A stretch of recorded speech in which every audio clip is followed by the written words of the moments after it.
Una sanità che va sul territorio, quella disegnata da Lulsotto di Asolo e Montebelluna sulla linea del piano sociosanitario che orienterà la sanità regionale dei prossimi anni. Questo è l'argomento al centro dell'incontro organizzato nei giorni scorsi ad Asolo dall'Associazione Treviso e Propone per prefigurare il futuro dei servizi sanitari e delle strutture ospedaliere dell'area. Ci sono delle trasformazioni rilevanti a livello di ospedali per acuti che nella nostra realtà coinvolgono soprattutto l'ospedale di Castelfranco, che da ospedale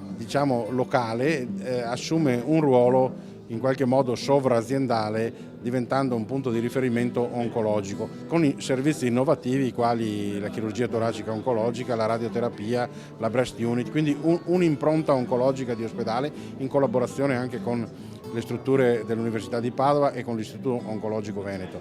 Nel territorio invece due sono i temi di grande innovazione, di grande attualità. L'aggregazione dei medici di famiglia, che progressivamente andrà a prendere tutti i medici di famiglia in gruppi con l'obiettivo di portare un'assistenza 7 giorni su 7 H24, il che vuol dire sempre un riferimento territoriale per il cittadino. E poi a supporto degli ospedali per acuti che hanno questa riconversione, le strutture intermedie, parliamo degli ospedali di comunità, degli hospice, delle unità riabilitative territoriali, quindi delle strutture dove va il paziente post-acuto con lo scopo di sgravare, di alleggerire e quindi di migliorare anche l'efficienza dei posti letto ospedalieri. I cittadini dovranno anche culturalmente abituarsi a un ospedale dove si va per cose gravi, voglio dire l'intervento chirurgico o la procedura sofisticata da un punto di vista professionale e tecnologico, mentre troveranno molte risposte più vicine a casa o addirittura dentro casa con le reti di assistenza domiciliare.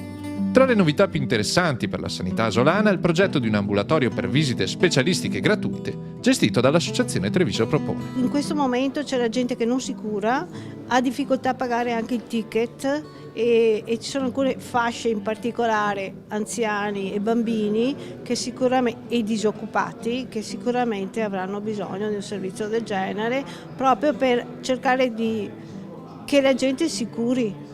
perché è importantissimo. Quello sulla sanità è stato il primo di una rassegna di 3 incontri organizzati da Treviso Propone per approfondire il dibattito sul futuro del territorio. Prossimo appuntamento il 14 marzo a Villa Razzolini Loredan per parlare di infrastrutture ed ecosostenibilità.